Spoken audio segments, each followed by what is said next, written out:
শুরু করছি খবরের আয়নায়। আকাশবাণীর সংবাদ বিভাগের এই সাপ্তাহিক অনুষ্ঠান আপনাদের সামনে উপস্থাপন করবে এমন অনেক কিছু যেগুলি দৈনন্দিন খবরের ভিড়ের মধ্যেও বিশেষ উল্লেখের দাবি রাখে। ব্যতিক্রমী অনেক ঘটনা সময়াভাবে উপযুক্ত মাত্রায় পরিবেশন করা সম্ভব হয় না। আবার বেশ কিছু ঘটনাও নানান কারণে সবার চোখ এড়িয়ে যায়। এমন নানান রঙের মালায় গাঁথা এক অনুপম উপহারই হল খবরের আয়নায়। আজকের আয়নায় রয়েছে কার্গিল বিজয় দিবস উদযাপন, বিদ্যাসাগর প্রয়াণ দিবস উপলক্ষে আলোচনা সভা, বিশ্ব ব্যাঘ্র দিবসের বার্তা, জাতীয় বিজ্ঞান মেধা পুরস্কার প্রদান অনুষ্ঠান, বিদ্যার্থী বিজ্ঞান মন্থন ও বর্ষাকালে পেটের অসুখ নিয়ে সতর্কতা। ঐতিহাসিক কার্গিল যুদ্ধের ২৫তম বর্ষপূর্তি উপলক্ষে সেন্ট্রাল ব্যুরো অফ কমিউনিকেশন চুঁচুড়া শাখা ও ব্যারাকপুরের আর্মি পাবলিক স্কুলের উদ্যোগে এ মাসের ২৬ তারিখ থেকে ৩ দিনব্যাপী বিভিন্ন অনুষ্ঠানের আয়োজন করা হয়। কার্গিল বিজয় দিবস উপলক্ষে এই অনুষ্ঠানের অঙ্গ হিসেবে ছিল আর্মি পাবলিক স্কুলে কার্গিল যুদ্ধ নিয়ে প্রদর্শনী, বিশেষ সেমিনার ও ছাত্রছাত্রীদের নিয়ে কুইজ প্রতিযোগিতা। ব্যারাকপুর বেস হাসপাতালে কর্মরত ব্রিগেডিয়ার বরুণ দত্ত বলেন, এই যুদ্ধ শুধু ভারতের ভূমি উদ্ধারের লড়াই ছিল না, এটি ছিল ভারতবাসীর নিরাপত্তা সুনিশ্চিত করারও লড়াই। No war is won. We don't have great leaders, good planning. So it also shows that to win anything, to achieve anything, to excel in life, we need to plan it well. We need to have strategies to excel. This day should teach you that you should be determined. You should make up in your mind that you have to excel and do well. I can assure you, everyone has got something in them. Every person, every student. Not everyone is good in one particular thing, but I'm sure when you take 100% of a student, they'll have something which the other person does not. Try and dream big. Try and achieve your goals. Work towards it.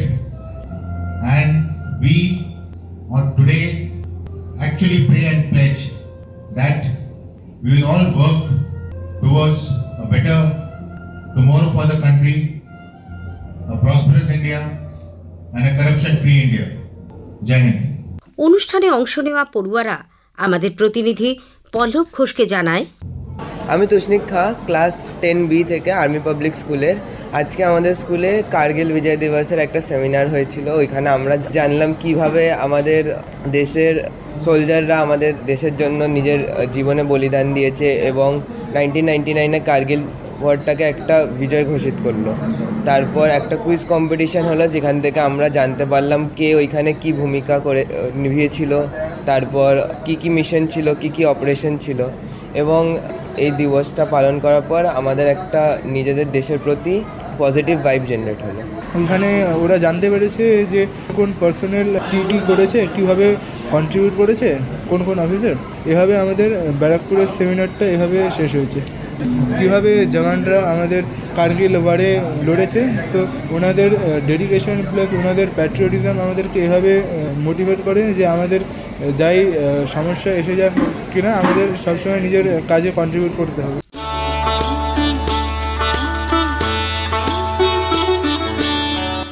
Vidyasagar প্রয়াণ দিবস উপলক্ষে নৈহাটির বঙ্কিম ভবন ও গবেষণা কেন্দ্রে গতকাল এক অনুষ্ঠানের আয়োজন করা হয়।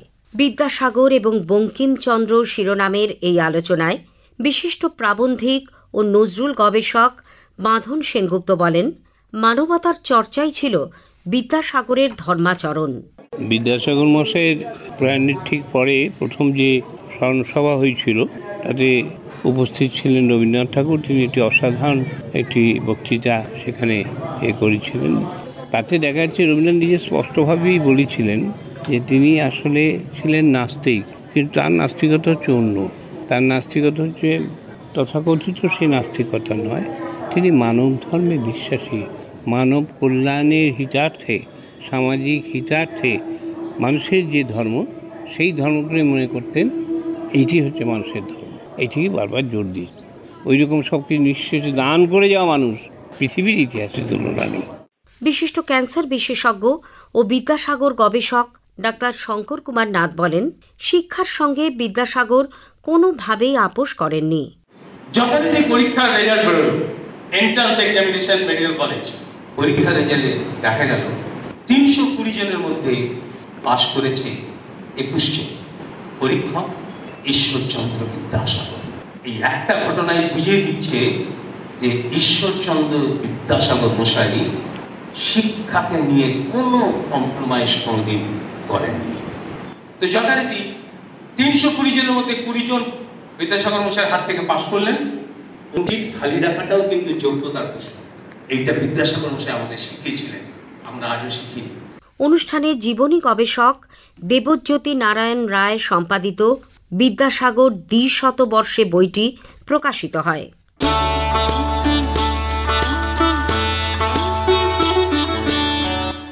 গতকাল ছিল বিশ্ব ব্যাঘ্র দিবস। সৌন্দর্য ও আভিজাত্যের প্রতীক এই বন্য প্রাণীটির সংরক্ষণের উদ্দেশ্যে দিনটি উদযাপিত হয়। সাম্প্রতিক পরিসংখ্যানে দেশে বাঘের সংখ্যা অনেকটাই আশাব্যঞ্জক হয়েছে বলে জানা গেছে। পাশাপাশি আবার বাড়ছে মানুষ পশুর সংঘাত। বিশেষজ্ঞদের মতে নগরায়নের প্রয়োজনে যথেচ্ছভাবে অরণ্য ধ্বংস করার ফলে এক জঙ্গল থেকে অন্য জঙ্গলে বন্যপ্রাণীর স্বাধীন ঘোরাফেরার সংযোগ নিশ্চিহ্ন হয়ে যাওয়ায় ক্রমশ সমস্যা তৈরি হচ্ছে। রাজ্য বন্যপ্রাণ বিভাগের প্রিন্সিপাল চিফ কনজারভেটর দেবল রায়ের মতে, নগরায়নের ফলে জঙ্গল কমে যাওয়া বাঘ ছাড়াও সমস্ত বন্যপ্রাণীর পক্ষেই বিপজ্জনক। আমরা আজকাল বলি যে বায়োডাইভার্সিটি শতকরা 80% জঙ্গলে আছে, ঠিক কথা, গোটা পৃথিবীর তাই। কিন্তু এই যে বায়োডাইভার্সিটিটা যে জায়গায় ঝুলে রেখেছে, সেটা যে স্পিসিসগুলোকে তাদেরকে রিপ্রেজেন্ট করছে, তাদের যে হেলথ, এইটা খুব ইম্পর্টেন্ট। বাঘের success is a huge success, কচ্ছপের success is a huge success, কিন্তু গোটা বায়োডাইভার্সিটিকে বাঁচাতে হবে এবং এই ছোটোখাটো সাকসেসে চলবে না, আমাদেরকে অনেক বড় লেভেলের সাকসেস পেতে হবে। ক্ষয়ের কারণে দ্বীপ ছোট হয়ে যাচ্ছে, বাঘ চলে আসছে লোকালয়ে। বাঘ সংরক্ষণে সুনির্দিষ্ট পরিকল্পনা দরকার বললেন সমুদ্র বিজ্ঞানী ও সুন্দরবন বিশেষজ্ঞ ডক্টর সুগত হাজরা।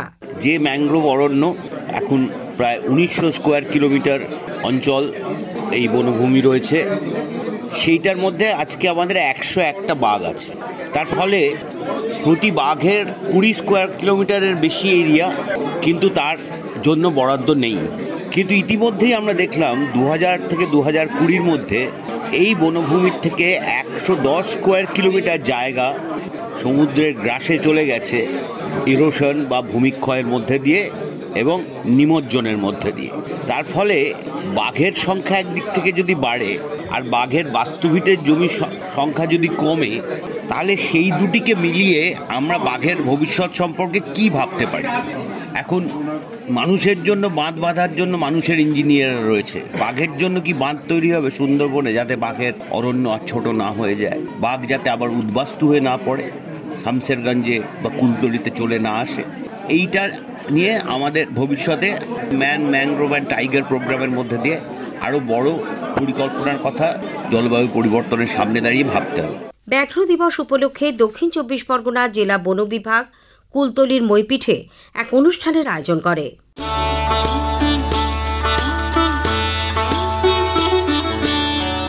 বিজ্ঞান এবং প্রযুক্তি গবেষণার ধারাকে বাধা না দিয়ে তাকে স্বাভাবিক গতিতে এগিয়ে নিয়ে যাওয়া উচিত এবং শিক্ষাক্ষেত্রে প্রয়োজনে কৃত্রিম বুদ্ধিমত্তাকেও ব্যবহার করতে হবে বলে মন্তব্য করেছেন বিড়লা শিল্প ও কারিগরি সংগ্রহশালার ডিরেক্টর ডক্টর শুভব্রত চৌধুরী। জাতীয় ক্ষেত্রে ছাত্রছাত্রীদের বিজ্ঞান মেধা প্রদান পুরস্কার অনুষ্ঠানে ডক্টর চৌধুরী বলেন, যে কোনো সমস্যাকে সারা বিশ্বের ঘটনাবলীর সঙ্গে তুলনা করে চিন্তা করানোর অভ্যেস ছাত্রছাত্রীদের মধ্যে গড়ে তুলতে হবে।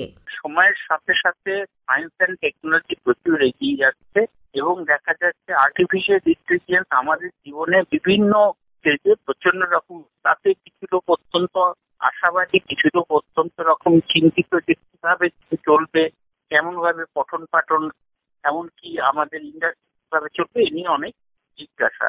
এই সম্বন্ধে আমি একটা জিনিস স্মরণ করিয়ে দিতে চাই, যখন নাকি কম্পিউটার ইন্ট্রোডিউসড হয়েছিল তখনও অনেকে লোক সন্দিহান ছিল যে এটা কি আমাদের সমস্ত চাকরি বাকরি শেষ করে দেবে। তারপর প্রচুর আন্দোলন হয়েছিল, অন্যান্য বিভিন্ন ধরনের প্রবলেম হয়েছিল, কিন্তু পরবর্তীকালে দেখা যাচ্ছে যে কম্পিউটার এশিয়া কিন্তু ক্ষতি হয়নি, বরঞ্চ অনেক বেশি চাকরির সুযোগ এনে দিতে। সেভাবেই ছাত্রছাত্রী যে জিনিসটা আমরা বোঝানোর চেষ্টা করছি যে এআই কে এবং তার ডেরিভেটিভ গুলোকে যদি রাইটফুল ইউজ করা যায় তাহলে নিশ্চয়ই আগামী দিনে আমরা এগিয়ে যেতে পারবো। আর আমাদের বিজ্ঞান এবং প্রযুক্তির যে অগ্রগতি এটাকে কখনোই বন্ধ করা উচিত না, সবসময় এটা সঠিক পথে চালনা করার দরকার আছে। আর বিজ্ঞান এবং প্রযুক্তি এমন একটা জিনিস যেটা কখনো নির্দিষ্ট ভৌগোলিক সীমারেখার মধ্যে থাকে না, এটা অ্যাজ এ হোল সারা পৃথিবী জুড়েই এটা চলতে হবে। কিন্তু ছাত্রছাত্রীদের যে জিনিসটা খুব এসেন্সিয়ালি বলার চেষ্টা করা হয় সেটা হচ্ছে যে থিঙ্ক গ্লোবালি, সারা পৃথিবী জুড়ে ভাবো যে সমস্যাটা তোমারই সমস্যা আসবে কোনোদিন একটা, কিন্তু অ্যাক্ট লোকালি, তুমি নির্দিষ্ট নিজে করো, সেটা হলো কোনো ক্লাইমেটের ব্যাপারে হোক, কোনো টেকনোলজির ব্যাপারে হোক, সেভাবে। বিড়লা শিল্প ও কারিগরি সংগ্রহশালায় ভারত সরকারের সংস্কৃতি মন্ত্রকের অধীনে national council of social museums, Vigyan Bharati ও national council of educational research and ট্রেনিংয়ের উদ্যোগে এ মাসের ২৬ তারিখে বিদ্যার্থী বিজ্ঞান মন্থন শীর্ষক অনুষ্ঠানে 2023-24 সালের সফল ছাত্রছাত্রীদের হাতে পুরস্কার তুলে দেওয়া হয়। প্রথম স্থান অধিকার করে কাঁথির ছাত্র অদ্রিজ ধারা।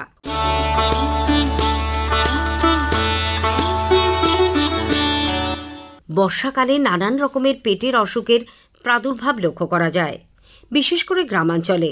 এই সময় কী ধরনের সাবধানতা নেবেন জানালেন বিশিষ্ট জনস্বাস্থ্য বিশেষজ্ঞ ডক্টর কাজল কৃষ্ণ বণিক। ডায়রিয়া, যাকে আমরা অনেকেই পেট খারাপ, পেটের অসুখ, পাতলা পায়খানা, আন্ত্রিক ইত্যাদি নামে জানি, যে কোনো বয়সের যে কোনো মানুষের সারা বছরের যে কোনো সময় হতে পারে এই পেটের অসুখ। কিন্তু বর্ষাকাল এবং গ্রীষ্মকালে এর প্রাদুর্ভাব বেশি, কারণ আমাদের খাদ্যবস্তু যা আমরা গ্রহণ করি এবং আমরা পানীয় যা পান করি তার মধ্যেই লুকিয়ে থাকে এই ডায়রিয়া বা পেটের অসুখের মূল কারণ। আমাদের দৈনন্দিন জীবনের ব্যবহারিক জীবনের কিছু বিধি ব্যবস্থা গুরুত্বপূর্ণ ভূমিকা পালন করে। আমাদের ব্যক্তিগত আচার আচরণ, আমাদের পরিবেশ, তাও কিন্তু ডায়রিয়া বা পেটের অসুখ রোগ সৃষ্টির কারণ হিসেবে দেখা দিতে পারে।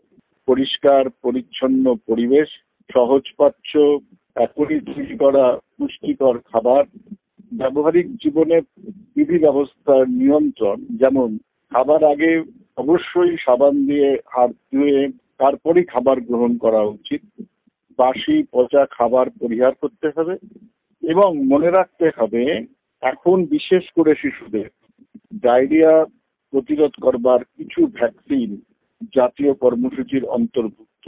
রোটা ভ্যাকসিন রোটা ভাইরাসের বিরুদ্ধে কাজ করে। আমাদের শিশুদের সেই ভ্যাকসিন সুনিশ্চিত করতে হবে। মানুষের সচেতনতা, মানুষের ব্যবহারিক জীবনের পরিবর্তন, স্বাস্থ্য সচেতনতাই ডায়রিয়া বা পেটের অসুখ, পেট খারাপ, পাতলা পায়খানা ইত্যাদি প্রতিরোধের গ্যারান্টি নিশ্চিত করতে পারে। ডায়রিয়া বা পেটের অসুখ প্রতিরোধ করার ক্ষেত্রে আমাদের মা দিদিমার আমলের ডাল ভাত মশলাবিহীন তেলবিহীন খাবার যা এক্ষুনি প্রস্তুত হয়েছে গরম গরম টাটকা পরিবেশন করে আমরা যদি গ্রহণ করতে পারি, সেটাই হচ্ছে সবচেয়ে আদর্শ খাবার এই সময় ধরে। সহজ পাচ্য মানে তেল, ঘি, নুন ইত্যাদি কম, সহজেই হজম হবে, পরিপাকের কোনো ঝামেলা নেই। অর্থাৎ ফ্যাট জাতীয় বা তেল জাতীয় জিনিস কম, নুন বা লবণ সীমিত, মিষ্ট দ্রব্য অত্যন্ত ক্ষতিকর। সব মিলিয়ে ভাত, ডাল, সবজি, সিজনাল নানা রকমের ফল, নুন এগুলি কিন্তু এই সময়ের সেরা খাবার হিসেবে গ্রহণ করা উচিত। আজকের আয়নায় শেষ করার আগে একটা অনুরোধ, আপনাদের কেমন লাগলো এই অনুষ্ঠান ইমেইলে জানান অথবা আকাশবাণী সংবাদের সোশ্যাল মিডিয়া পেজে সেরা চিঠির উল্লেখ থাকবে প্রেরকের নাম সহ। আজ এই পর্যন্তই। আবার আগামী সপ্তাহে ঠিক এই সময় আকাশবাণীর সংবাদ বিভাগ প্রযোজিত খবরের আয়নায় নিয়ে আসব আপনাদের সামনে। ভাষ্য পাঠে ধৃতি সেন শর্মা, সংকলন ও প্রস্তুতি অভিজিৎ চক্রবর্তী।